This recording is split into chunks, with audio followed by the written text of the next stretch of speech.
The encouragement for today, May the 30th, is found in 1 Samuel chapter 17, verse 51. Then David ran and stood over the Philistine and took his sword and drew it out of the sheath thereof and slew him and cut off his head therewith. If he had not, the old champion would have gotten up by and walked away, for he was only stunned, not killed by the stone. David made sure work of his victory. A great many of our attacks upon sin in our own hearts and in the world only stun and do not kill the evil. We walk away, thinking we've done a fine thing, and presently we meet the old giant again stalking abroad as before. He soon recovers from our blow, and we have to fight the battle over, and perhaps we fight it again in the same halfway, and thus on and on to the end of life.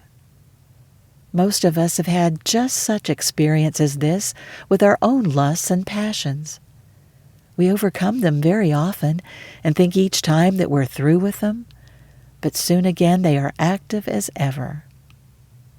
We need to learn a lesson from David and finish our victories by cutting off the head of every giant we strike down. There's no other way of killing sins. The life is in the head, and the head must be struck off, or the enemy will be facing us again in a day or two with but a scar on his forehead. The only way to get a real victory over vices is to decapitate them. Bruises are not enough.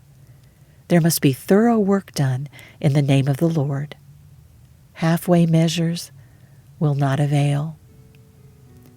1 Samuel chapter 17, verse 51. Then David ran and stood over the Philistine and took his sword and drew it out of the sheath thereof and slew him and cut off his head therewith.